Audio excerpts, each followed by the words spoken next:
Chances are you've been prioritizing protein, and yet because of all the attention on protein, you might hear pushback in the media or on podcasts that, hey, maybe this is another fad, the high protein fad. So I thought it'd be a good idea to show you 3 specific criteria that define a fad diet and test high protein against all 3, and then explain why this backlash confuses commercialization with science.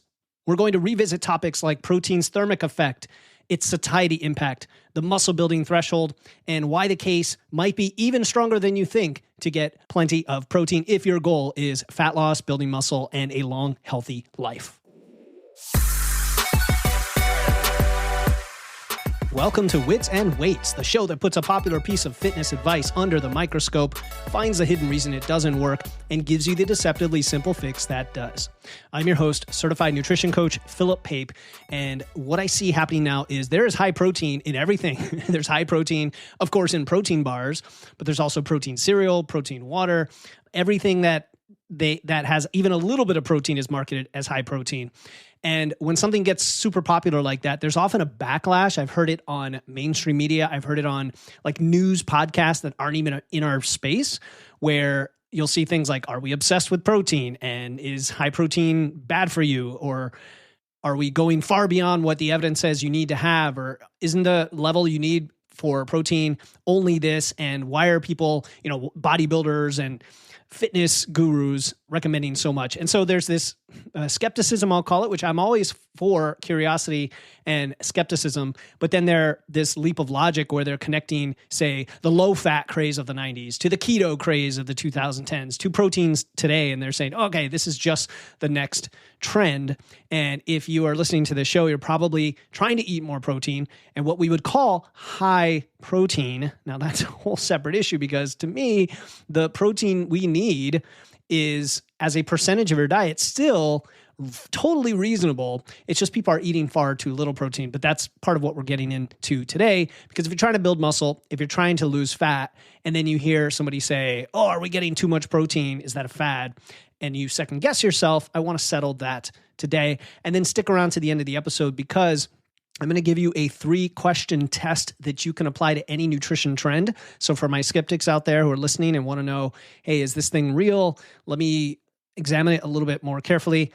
And when someone starts talking about anything, even if it's seed oils, let's say, you can apply this test. So today in this episode, you are going to learn the specific characteristics that make something a fad diet and why the high protein approach really fails every one of those.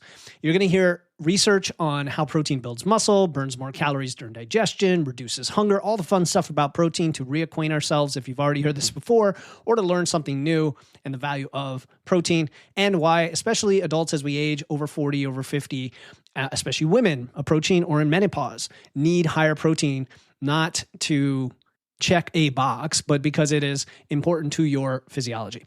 All right, so first let's define what we are talking about. What makes a fad diet a fad? The British Dietetic Association, the Academy of Nutrition and Dietetics, and multiple research reviews give us a pretty consistent set of characteristics. A fad diet eliminates entire food groups. And it often relies on a single magic food or a superfood or sometimes a supplement. It promises rapid results from some sort of hack or trick of your metabolism. And it is based often on anecdotes and testimonials as opposed to peer-reviewed research. It often involves selling you something proprietary, a special method, a special program, a special approach. And it's unsustainable long-term and often ignores physical activity. In other words, it's in a vacuum as, hey, this diet solves everything. So I know I just threw a lot at you, but I want you to think of some real-world examples that'll make this concrete. So we have the HCG diet. This is, you're effectively injecting a pregnancy hormone and you're eating only 500 calories a day. There was a meta-analysis of 24 studies, found zero evidence that this does anything for weight loss. And it's sold for something like over $1,000 a month. Then we have the blood type diet. This is Peter D'Amato's book, sold over 7 million copies, I believe. And there was a study in 2014, University of Toronto, over 1,400 participants. Again, no evidence that supports the diet. Same thing with the cabbage soup diet, the grapefruit diet, the cotton ball diet. That is a real thing, the cotton ball diet. And they're all based on this single magic item approach. And they're all nutritionally inadequate, often lead to malnutrition. They're all unsustainable. And many times they just simply don't work. And even if they work, it's in the short term at a severe cost with all these other things. So if you look at the historical pattern, I think history is worth understanding here, like they say, so you don't repeat it. In the 80s, in the 90s, the villain was fat. If we go back to the late 70s, Senator McGovern had dietary guidelines in 1977 that told us to cut fat and eat more carbs. And so that's when the food industry started creating low-fat everything. They replaced fat with sugar. And what happened? Well, obesity rates went from 15% in 1980 to over 40% by 2018. So then we swung the other way and we demonized carbs. And this was starting to kind of overlap in like the 90s. That's when I was a teenager. Atkins, paleo, keto, and even today, like carnivore, right? All these things are very low carb. And we know Atkins filed for bankruptcy back in 2005, although I still see the brand. So somebody must have bought the brand to slap on these low carb items. And now people look at protein and they say, all right, it's the same thing.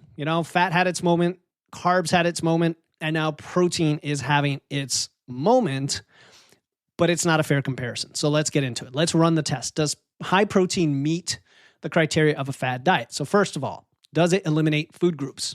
It actually doesn't. You can eat high protein as an omnivore, a vegetarian, a vegan, chicken, Greek yogurt, lentils, tofu, eggs, fish, and you're essentially adding something, you're not removing something. This is a key distinction if you think about it. Cutting out or going low carb or cutting out or going low fat is different than saying, no, just eat more protein. It's asymmetrical. So that's one distinction. You're not actually eliminating food groups, right? You don't have to cut out carbs or fat to get more protein. You just have to eat it in a more balanced way. The second criteria, does it rely on one magic or super food or small groups of food? No, absolutely not. Protein is just a macro. There's no single protein source that's really superior. Any high quality protein works. Plant-based, animal-based, it all works. The mechanism is the nutrient, not something proprietary or a special food. The next question is, does it promise rapid results from some sort of hack or trick of the metabolism? Again, no.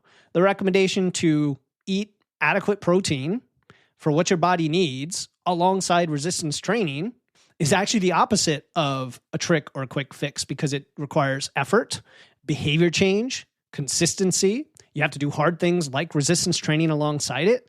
So if anything, it's very hard to sell something like high protein from that context. The next question is it based on anecdotes and testimonials or is it based on peer-reviewed research? And here's a very, very clear distinction we have that does not support low carb and low fat. We have tons and tons of studies. But if I were to pick one, there's the 2018 meta-analysis by Morton and colleagues. And this was 49 randomized controlled trials, over 1,800 participants, people who consumed higher protein while resistance training gained significantly more fat-free mass. I mean, it sounds kind of dumb to say it out loud, especially if you listen to this show for any length of time. Like, duh, eating more protein, you're going to gain more fat-free mass. That's lean mass. That's muscle tissue, right? More recently, a 2022 meta-analysis by Nunes and colleagues expanded that to 74 randomized controlled trials, confirmed the same finding. And we see this over and over again. There's the Tagawa study that's been referenced a lot, the dose response back in 2021. And that was 105 studies, over 5,400 participants. And when we look at the dose response curve, guess what? You gain lean mass with higher protein intake. And it's across a very, very wide range. So a very wide range, there's a lot of flexibility here.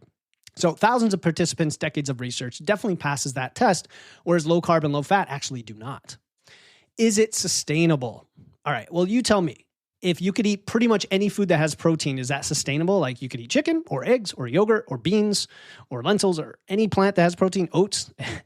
I mean, It's, again, kind of a dumb question. Of course, it's sustainable. You're just adding stuff in and you're giving yourself the bounty of foods available in the world that have protein compared to like Optavia, where they're selling you packaged foods, or HCG Diet's 500 calorie protocol, or the cabbage soup diet. I mean, it's insane that we even do any of these things. And I'm raising my hand because I did them too. I did a crazy diet before my wedding to lose a bunch of weight, where I limited my diet to like 12 foods. I don't even remember what they were. My wife thought it was crazy, but she loves me and she was super supportive. So she just kind of looked at me askance and left me alone. But it's insane that we do these things to ourselves. And then the final question is, does it ignore physical activity? This is an important one you might not have considered. I mentioned it already, but the idea that, you know, it's not just about food, right? Food is part of a whole kaleidoscope, I'll say, of behaviors, especially your physical activity and how you move your body, because the whole idea is to fuel yourself. So when we recommend protein and higher protein, we're not saying just sit on the couch and eat more protein, because then you just might have more calories and you gain even more fat, right? Just like carbs or fat, doesn't matter. They're all energy. It's, hey, you got to be resistance training. And we're seeing more and more of the big industry guidelines even match this. And that's why the levels we give you are far above the RDA. And when I hear the like mainstream media talking about this and they don't even mention resistance training, it's crazy to me, because then it implies that there is this corner of the protein world that is like a fad diet, but it's because you're just focusing on the food itself and you're getting obsessed with that, but then you're not resistance training. So I'd say high protein, again, quote unquote high, because most people aren't even eating more than, 20 or 30% of their diet from protein. When it gets up to sufficient levels, it fails all these criteria of a fad diet. Every single one. The argument that it's a fad relies on the only observation that you could possibly stand on that is, oh, it's popular. It's popular and everybody's talking about it. So we're going to play the contrarian and we're going to bash it on, podcasts, and then people are going to question it. Okay. So I thought it was important to talk about this. And if we're confirming what you already suspected, and your question is less about the why, okay, Philip, I get it, but more about how do I actually hit my target? I actually built a tool for that. And I haven't talked about it in and of itself, but it's called the Protein Day Builder. You enter your daily protein target, and then things like how many meals you want and what your lifestyle and eating preferences are and your dietary preferences. And then it maps out a full day of meals that hit your numbers. So, of course, you can use ChatGPT or AI for something like this, but this is all pre-designed specifically for this purpose, based on the evidence, based on the right numbers and all that. So it's kind of like creating a meal plan on the fly, but very flexible. You can keep hitting the button and update it over and over again. And then you can lock in your meals and have other ones rebuild around them. So it's pretty cool. It's actually part of Eat More, Lift Heavy, which I've talked about before, but I want to make it available on its own. So if you go to witsandweights.com/protein-tool, witsandweights.com/protein tool. I'll drop the link in the show notes, and you can go if you want to get a copy of it by itself. Okay, so we've established high protein doesn't fit the high fat profile. You're probably not too surprised about that, but if you are, I'm glad you found this podcast. I want to go further.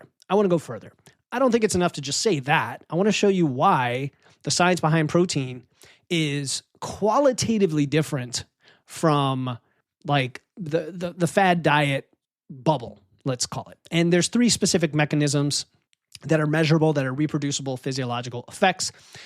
And they're really powerful. They're so powerful that a lot of people I work with, a lot of women, especially over 40, who simply increase the amount of protein they eat, start having a tremendous amount of results and progress in other areas like their metabolism and their body fat distribution and everything else, their energy and so on, especially when part of balanced meals that also include fiber and sufficient fats and carbs, right? This is the thing. They all go together.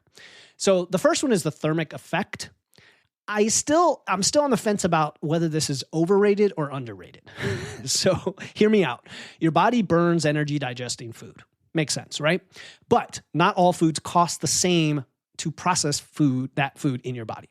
And so we call this the thermic effect. Thermic meaning heat energy. So fat has a thermic effect of close to 0. Carbohydrates are about 5 to 10%, and protein is 20 to 30%. Now that's percentage of calories. That's the percentage of the calories that you eat of that macro get burned in the process of processing that macro. So again, fat 0, carbohydrates 5 to 10, protein is 20 to 30%. And that's a big difference. If you start to scale that up and you figure you eat 800 calories from protein, your body is going to burn 160 to 240 of those calories just processing the protein. Right now, that's 200 grams of protein. You may be eating less than that, but I'm just giving you round numbers. But the same 800 calories from fat, protein can burn 160 to 240. The fat's going to burn like 24 calories at most. And we've seen this in studies as well. There is a Westerterp 2004 paper you can look up, and a 2024 review by Seravini, I'm sorry, that's a TZ, Seravini and colleagues in Metabolism Open, that also confirmed these ranges of the thermic effect. And it seems to decline a little bit with age. So older adults produce about 6.4% total diet-induced thermogenesis compared to 7.3%. It's a small difference, but it also is another reason to just keep cranking up that protein as we get older for the most part. So that's an important one right there. Number 2 is satiety, fullness. Protein reduces hunger more effectively than any other macro. So we've got 2 big wins here, right? We've got the thermic effect, and now we have satiety. There's a 2005 study about 20 years ago by Weigel and colleagues, and they took participants from 15% to 30% protein in their diet, but they kept carbs constant, and no one was told to eat less. Calorie intake dropped by about 441 calories per day spontaneously in the participants who increased their protein. And then they lost about 5 kilograms, which is over 10 pounds. It's like, 12 pounds or something, over 12 weeks without trying. I say without trying, but I mean, they increased their protein, and that's all they did. That goes back to my earlier comment about how powerful this can be, right? So that's from nothing other than being less hungry.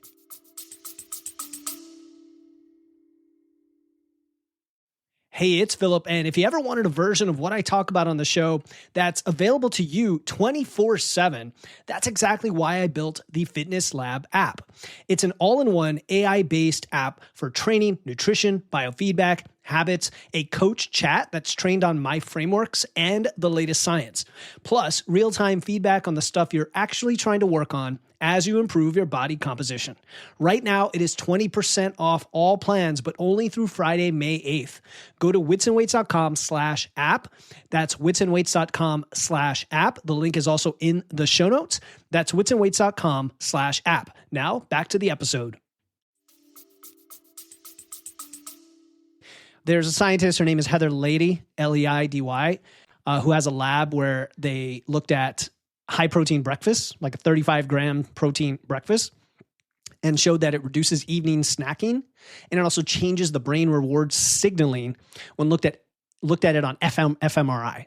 And that's compared to a normal 13-gram protein breakfast. And I say normal, I mean, a lot of people don't even get that much for breakfast.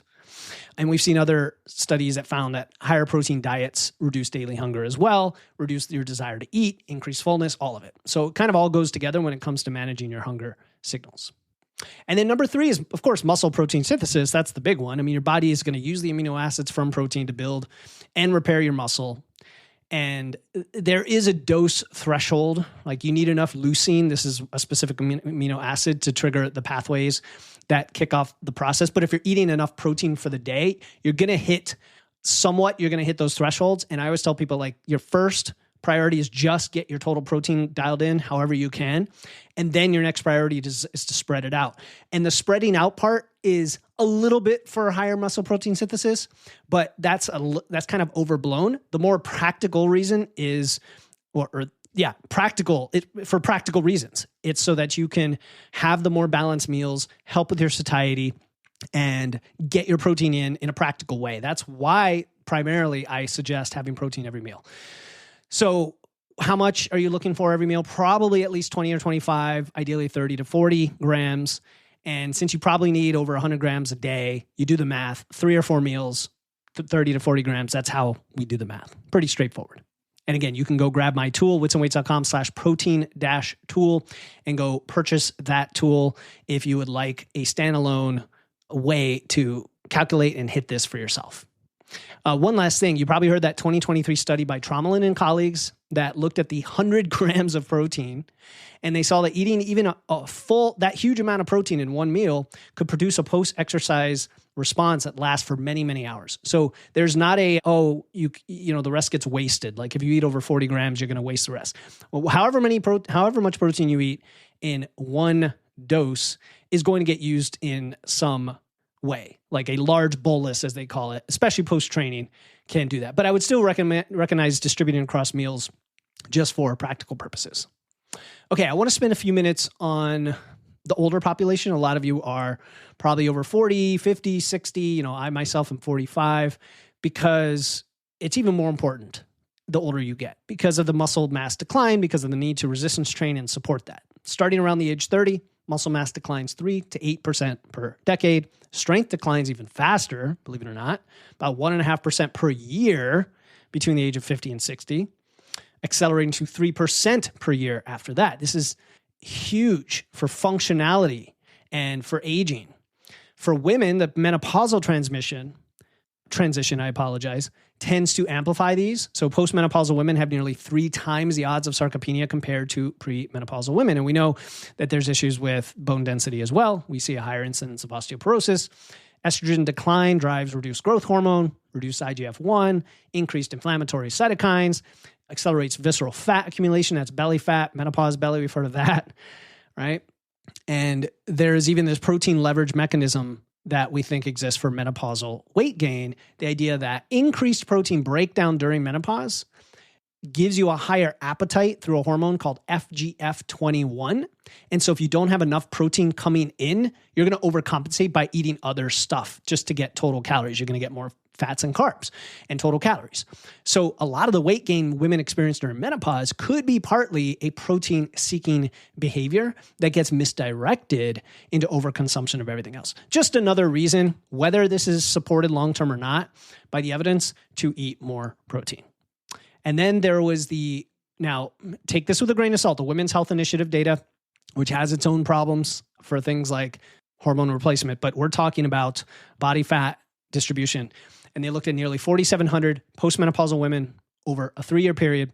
And those consuming 1.5 grams per kilogram or more lost more visceral fat and more subcutaneous fat and gained lean tissue compared to those at lower intakes. Again, not surprising. Just eat more protein. So I can go on and on about the studies, but protein is not a trend. It's here to stay. I'm glad that more and more people are eating it. And I'm kind of glad that they're putting it in all these foods, to be honest, just to get the attention up. Whatever your thought is on processing and ultra processing, which is its own problem in our Western environment. Now, if you're worried about eating too much protein, I usually tell people there's not really an upper limit unless you already have something like kidney concerns. But the main thing is you just don't need so much more protein. If you like more protein, I have a lot of clients who just love to eat their protein. Perfectly fine. As long as you can make it work and get enough fiber and nutrients, fats, carbs, depending on the goal, it's going to actually serve you quite well, especially in a fat loss phase. So in conclusion, the recommendation to eat, I'm going to call it adequate protein, not even high protein, just adequate protein, 0.7 to 1 grams per pound. I didn't even mention the number until now, 0.7 to 1 grams per pound of your body weight. So that's based on your body. It's for your activity level. It's for your age. So probably more if you are more active or you're training, you're trying to build more muscle, you're in fat loss, you're older, etc. Right? All of this is backed by plenty of studies.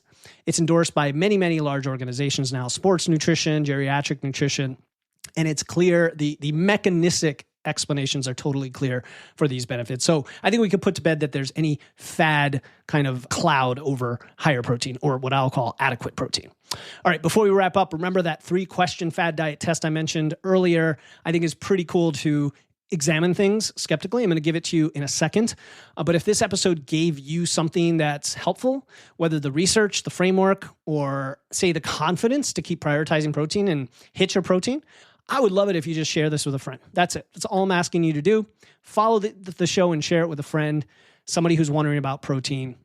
And again, if you want to make sure you're hitting your protein or find a way to do it, grab my protein day builder at witsandweights.com/protein-tool. The link is in the show notes. Of course, if you're an Eat More Lift Heavy, you already get that tool unlocked as part of the program. And that program, by the way, is at eatmoreliftheavy.com if you want to learn more. All right, here's the quick test you can run on anything that is like a trend or you see on social media. It's 3 questions.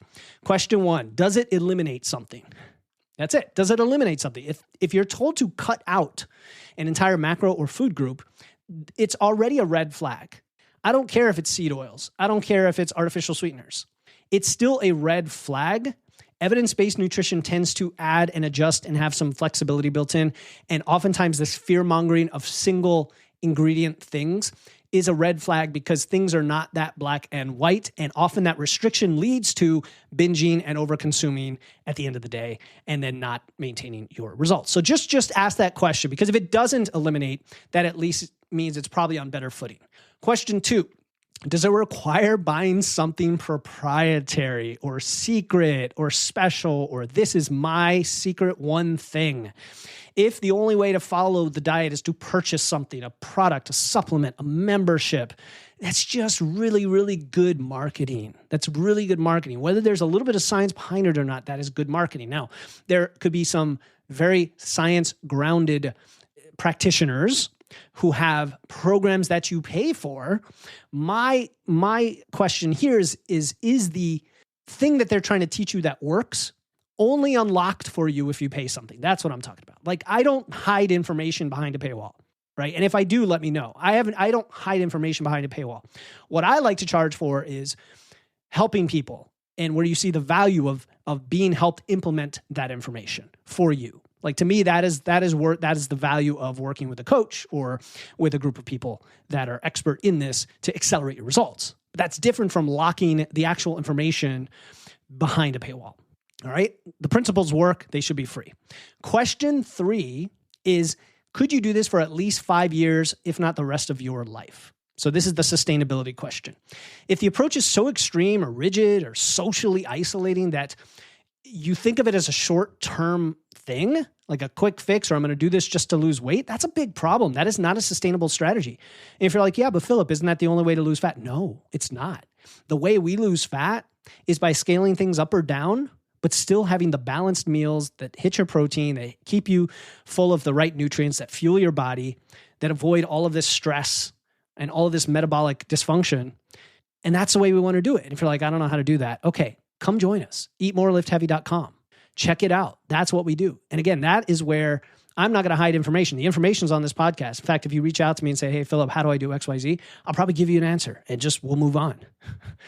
All right. So if 2 or more of those are a yes, it's probably a fad. If you could confidently answer in the negative with all of those, it's probably evidence-based. And of course, high protein falls under that category. Until next time, keep using your wits, lifting those weights.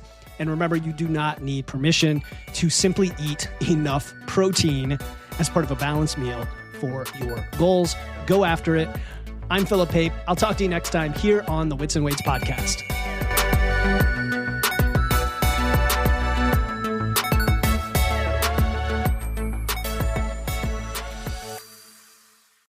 This podcast is for educational purposes only and is not intended as medical advice. Please consult your healthcare provider before making any health changes. Some links mentioned may be affiliate links, which means I may earn a commission at no extra cost to you if you choose to purchase.